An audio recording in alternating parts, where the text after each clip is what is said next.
جائیں اور اپنی بیوی کو اٹھانے کی ہمت نہ ہو تو علماء نے لکھا کہ اس کو مرد کھلانے کے کوئی وہ قابل آدمی نہیں جو اپنی بیوی کو نماز کے لیے بھی نہیں اٹھا سکتا۔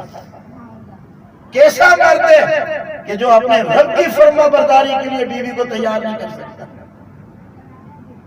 میرے مسلمان بھائیوں، آج موقع ہے، آج وقت ہے، آج اپنے رب کو راضی کر لو، پھر یہ وقت نہیں ملے گا، پھر یہ موقع نہیں آئے گا کہ آپ پھر سجدے کے لیے مہلت مانگیں گے، آپ کو سجدہ کرنے دیا جائے گا، پھر آپ کو عبادت کرنے کی مہلت دی جائے گی۔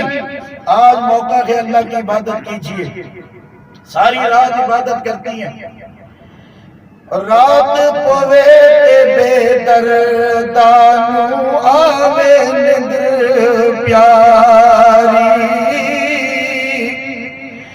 رات پوے بے دردانو آوے نندر پیاری، او درد مندان یادی اللہ دی، او ستیا آنی جگاوے، او درد مندان رات سجن دی، او درد مندان یادی سجن دی، او ستیا آنی جگاوے۔ نعرے تکبیر، نعرے رسالت۔ جن کے دل کے اندر ایک محبت ہو کہ جس کی محبت ہو اس کی محبت سونے نہیں دیتی، وہ اللہ والے راتوں کو سویا نہیں کرتے، پل پل میں ان کی آنکھیں کھلتی کہ اپنے رب کو راضی کرنا ہے، اس کو ناراض نہیں ہونے دینا۔ دنیا بھلے ناراض ہو جائے، دنیا بھلے مشرق سے مغرب کی طرف چلے جائے، اس سے کوئی پرواہ نہیں، بلکہ علماء لکھتے ہیں، حضرت کھڑی شریف والے اس کا ترجمہ کرتے ہیں کہ ساری رات عبادت کرتے اور باہر آنکھوں سے آنسو بہاتے اور صبح پھر وہ اپنے آپ کو گناہگار کہلاتے تھے۔ او ہجر تیرا جد پانی منگے تے کھواں اکھیاں دا گھیڑا، او ہجر تیرا جد پانی منگے تے کھواں اکھیاں دا گھیڑا، او دل کردہ اج سامنے بہ کے او پرانے درد چھیڑا۔ سبحان اللہ، سبحان اللہ، حضرت بابا سبحان اللہ۔ فرید رحمت اللہ تعالی علیہ کا بھی شعر ہے، بات لمبی ہو جائے گی، پھر کبھی موقع پر پڑھیں گے۔ حضرت ابو صالح جنگی دوست رحمت اللہ تعالی علیہ، حضور مجھے قبول ہے، یہ خدمت کروں گا۔ لکھا ہے کہ ایک مرتبہ حضرت عبداللہ سومی رحمت اللہ تعالی علیہ کے دوست آئے، کہنے لگے کہ جاؤ کچھ انار توڑ کر لاؤ۔ اے ابو صالح جاؤ انار توڑ کر باغ سے لاؤ۔ آپ توڑنے کے لیے گئے، جو بھی انار توڑ کے لائے، جب حضرت عبداللہ نے توڑے تو وہ سارے کھٹے نکلے۔ کہا کہ اتنا عرصہ ہو گیا تمہیں یہ کام کرتے کرتے، اتنا اندازہ نہ ہوا کہ کون سا میٹھا اور کون سا پھیکا ہے۔ آج ہم کسی باغ میں جا کر کھڑے ہو جائیں اور مالک کہیں ہوتا ہے اور وہ منوں کے من جو ہے وہ گھر میں پہلے جمع ہوئے ہوتے ہیں، ہوتا ہے نہیں ہوتا؟ میرا اور آپ کا تعلق تقریباً ایک ہی علاقے سے ہے اور سبھی جانتے ہیں کہ ہم جب کسی ہمارا بندہ کوئی باغ میں چوکیداری کرے یا کہیں چوکیداری کرے، جو بچہ کچا مال ہوتا ہے کوشش کرتے ہیں کہ مالک کو پتہ نہ لگے، گھر میں جمع کرا دیں۔ کیا اس کی پوچھ گچھ نہیں ہوتی؟ حضرت عبداللہ سومی کیا کہتے ہیں؟ حضور ایک سیب کھایا تھا، اس کو معاف کرانے 12 سال گزر گئے، اور باقی کھاتا تو پھر تو زندگی گزر جاتی۔ ہم وہ گناہ معاف کرانے آئے ہیں، یہاں پر انار کھانے نہیں آئے تھے۔ 12 سال ہو گئے۔ کہا جاؤ، اب ایک شرط اور ہے، میری بیٹی ہے، میری بیٹی ہے۔ باپ کیسا تھا؟ سیب بھی 12 سال تک معاف کراتا رہا. اب ماں کی سیرت کو دیکھو, ماں کے کردار کو دیکھو. ہم غوث اعظم کو مانگتے ہیں بیٹا, اور حضرت قطب الدین مختار کاکی جیسا تو مانگتے ہیں. ماں کہتی ہے میرا بیٹا وہ ہو جو حضرت خواجہ معین الدین چشتی جیسا ہو, بیٹا حضرت بہاؤالدین ذکریہ ملتانی جیسا ہو, بیٹا حضرت بہاؤالدین ذکریہ ملتانی جیسا ہو, بیٹا حضرت پیر مہر علی شاہ جیسا ہو, بیٹا حضرت خاتم حسین رضوی جیسا ہو.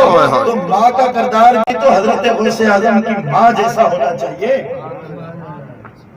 ماں کا کردار بھی تو ویسا ہو. حضرت غوث اعظم کی ماں کے بارے میں حضرت غوث اعظم کے نانا تعارف کراتے ہیں کہ اے ابو صالح, میری ایک بیٹی ہے جو زبان سے گونگی ہے, آنکھوں سے اندھی ہے, کانوں سے بہری ہے, ہاتھوں سے لنجی ہے, پاؤں سے لنگڑی ہے. میری بیٹی یہ ہے, اس سے نکاح کرنا ہے. ہاں بھائی, آج اولاد والے ہو, کوئی اپنی بہو اس طرح لینا چاہتا ہے اور کوئی اپنی نو لینا چاہتا ہے. آج تو جاتے ہو پھر 10 دفعہ دیکھتے ہو اور 11ویں مرتبہ عیب نکال کر اسے چھوڑ کر آ جاتے ہو. کسی کی بیٹی کے ساتھ اس طرح کھیلتے ہو کہ جس طرح تمہارے گھر میں بیٹی نہیں ہوتی. یہ حالت ہے آج ہماری. اور حضرت غوث اعظم کی والدہ کے بارے میں کس طرح تعارف ہو رہا ہے کہ یہ سارے عیب اس کے اندر ہیں. اس سے نکاح کرنا, کہا اللہ راضی ہو جائے یہ بھی قبول ہے, خدمت کرتا رہوں گا, زندگی بھر اس طرح گزار دوں گا, پر رب راضی ہو جائے. بات کیا تھی؟ بس وہ ایک راضی ہو جائے. وہ راضی ہو گیا تو دنیا راضی ہو جائے گی. دنیا کی پرواہ نہیں. آج ہم دنیا کو راضی کرنے کے چکر میں رب کو راضی کر بیٹھے, دنیا زندگی بھر راضی نہیں ہوگی. حضرت غوث اعظم رحمت اللہ تعالی علیہ کے والد کا نکاح ہو گیا. جب نکاح ہوا, حضرت عبداللہ سومی نے کہا کہ فلاں کمرے میں چلے جاؤ, تمہاری ہونے والی بیوی فلاں کمرے میں بیٹھی ہے. آپ جب کمرے میں داخل ہوئے تو کیا دیکھتے ہیں؟ حضرت غوث اعظم کی ماں پڑھ رہی تھی الرحمن علم القرآن خلق الانسان علمہ البیان. ماں قرآن کی تلاوت کر رہی تھی, کبھی سورہ یاسین پڑھتی ہے تو کبھی سورہ رحمان پڑھتی ہے. حضرت ابو صالح نے دیکھا جو میرے سسر نے تعارف کرایا تھا اس سے تو برعکس ہے. آپ فوراً واپس آنے لگے. جب واپس آنے لگے اپنے سسر سے کہا کہ حضور جو آپ نے تعارف کرایا تھا وہ نہیں, وہ تو بلکہ 14ویں رات میں چاند کی طرح عورت چمکتی ہوئی نظر آتی ہے. وہ تو بڑی حسین و جمیل ہے, وہ بڑی خوبصورت ہے, اس کا تو ہر ایک اعضائے جسم بھی ٹھیک ہے. حضور جو آپ نے تعارف کرایا تھا وہ تعارف کچھ اور تھا, یہ عورت کچھ اور ہے. یہ تو 14ویں رات میں طرح اس کا چہرہ چمک رہا ہے, اس کی آنکھیں بھی درست ہیں, اس کے ہاتھ بھی درست ہیں, اس کا چہرہ بھی درست ہے. حضور آپ نے تو کچھ اور تعارف کرایا تھا. کہا دنیا والے جب ان اپنی نیک بچیوں کے تعارف کراتے ہیں تو اسی طرح کراتے ہیں کہ جو بچی گھر سے باہر نہ نکلے کہتے یہ عورت لنگڑی ہے, جو عورت کسی غیر محرم سے ہاتھ نہ ملائے کہتے یہ ہاتھوں سے لنجی ہے, جو عورت غیر محرم کو اپنی آنکھوں سے نہ دیکھے کہتے ہیں یہ اندھی ہے, جو عورت کسی غیر محرم سے کلام نہ کرے کہتے ہیں یہ گونگی ہے, جو عورت کبھی گانے گالی گلوچ گانے نہ سنے کہتے ہیں یہ بہری ہے. کہا یہی تو میری بیٹی ہے جو اللہ والی ہے. سبحان اللہ. کہا یہی میری بیٹی ہے جو اللہ والی ہے. تو میاں جب ماں سورہ یاسین پڑھنے والی ہو, ماں دیندار ہو, ماں سورہ یاسین پڑھنے والی ہو, ماں سورہ رحمان پڑھنے والی ہو, تو بیٹا حضرت غوث اعظم جیسا پیدا ہوا کرتا ہے. ماں حضرت قطب الدین مختار کاکی کی ہو جو 15 پاروں کی حافظ قرآن ہو, تو بیٹا بھی قطب الدین مختار کاکی پیدا ہوتا ہے. سبحان اللہ. بیٹا بھی قطب الدین پیدا ہوتا ہے. حضرت قطب الدین مختار کاکی رحمت اللہ تعالی علیہ ماں کا کردار بتا رہا ہوں, باپ کا کردار بتا رہا ہوں. آج ہم کہتے ہیں ہماری اولاد نیک نہیں, پہلے خود تو نیک بن جاؤ. پہلے خود نیک بنو، اس کے بعد اولاد کی نیک اولاد کی تمنا کرنا۔ حضرت مختار کاکی رحمت اللہ تعالی علیہ چھوٹے سے بچے ہیں، 4 مہینے 4 سال 4 مہینے علماء نے لکھا 4 دن کی عمر ہے۔ ماں نے کہا بیٹا بڑے ہو گئے ہو، چلو تمہیں قرآن پڑھاتی ہوں۔ مولوی صاحب کے پاس لے آئی، وضو کرایا۔ جب گھر پر آئی مولوی صاحب کے پاس آئی لے کر، مولوی صاحب قرآن پڑھاؤ میرے بیٹے کو۔ جی بٹھا دو، بٹھا دیا۔ بیٹے کو کہا جاؤ وضو کر کے آؤ مختار۔ حضرت مختار کاکی نے فرمایا حضور مجھے ماں نے گھر سے وضو کرا کر بھیجا تھا۔ کہا پڑھو۔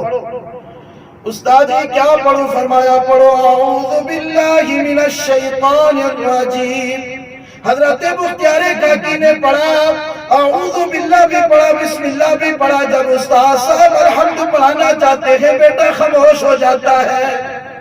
مختار کاکی خاموش، پھر کہتے بیٹا پڑھو، پھر خاموش۔ تیسری مرتبہ استاد کو غصہ آیا، تھوڑا جھنجھوڑا، کہا استاد جی میں پڑھوں گا سبحان الذی، استاد جی میں تو پڑھوں گا سبحان الذی اسریٰ بعبدہ لیلا من المسجد الحرام الى المسجد الاقصی بارکنا حولہ لنریہ من آیاتنا انہ هو السمیع البصیر۔ جی میں تو پڑھوں گا 15واں سپارہ، استاد نے قرآن بند کر دیا۔ یہ باقی 14 پارے کون پڑھے گا؟ ہمارا بیٹا تو نماز نہیں پڑھتا، وہ 4 سال کی عمر ہے، کہتا استاد جی میں 14 پاروں کا حافظ قرآن ہوں۔ اپنے گھر والوں کو، اپنی ماں کو، اپنی بیویوں کو، اپنی بہنوں کو یہ کہو کہ تو نیک بنے گی تو تیری اولاد نیک پیدا ہوگی۔ سارا دار و مدار ہی تیری زندگی پر ہے، تیرے کردار پر ہے۔ تو بد چلن ہوئی تو بیٹا بھی بد چلن پیدا ہوگا۔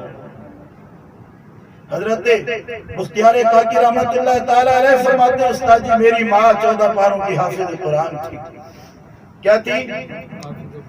اب آپ سے کرانی ہے یہ بیٹے، ماں کیا تھی؟ 14 پاروں کی حافظ قرآن تھی۔ کہا جب میں پیٹ میں تھا میری ماں تب بھی تلاوت کرتی تھی، ناظرہ میں نے ماں کی پیٹ میں پڑھ لیا تھا۔ جب پیدا ہوا میری ماں نماز فجر پڑھتی، گود میں لیتی قرآن مجید کو کھولتی، میری ماں قرآن پاک پڑھا کرتی اور مجھے گودی میں لیتی، میری ماں قرآن پڑھ کر مجھے لوریاں سنایا کرتی۔ کوئی ماں ہوتی ہے بیٹے کو گانے کی لوری سناتی ہے، کوئی ماں کسی گانے کی لوری سناتی ہے۔ وہ مختار کاکی کی ماں کیسے خوش نصیب تھی، وہ اولاد کیسے اچھی تھی، وہ اولاد کتنا خوش نصیب تھی جس کی ماں اللہ کے قرآن کی لوریاں بیٹے کو سنا رہی تھی۔ تو بیٹا بھی مختار کاکی پیدا ہوا۔ ارے وہ ماں جو ساری رات مصلے پر گزار دیتی تھی اور صبح جب ہوتی تو بیٹے کو قرآن ہاتھ میں لیتی، گود میں لیتی اور قرآن سناتی۔ پھر وہ بیٹا بھی بیٹا تھا، بیٹے نے کہا ماں میں بھی یہ آپ کا کوئی ادھار نہیں جو رکھوں گا بلکہ اس کو چکاؤں گا۔ ماں تو نے مجھے گودی میں لے کر قرآن سنایا، ماں تو نے مجھے مصلے پر لے کر قرآن سنایا، ماں تو نے سجدہ کر کے مجھے قرآن سنایا، ماں تو نے مجھے دودھ دیا تھا قرآن سنایا۔ ماں میں جب قرآن سناؤں گا میرا سر تن سے جدا ہوگا، اور میری ماں میرا سر اس وقت نیزے پر ہوگا، میں اس وقت اللہ کا قرآن پڑھ رہا ہوں گا۔ نعرہ تکبیر، اللہ اکبر، نعرہ رسالت، یا رسول اللہ۔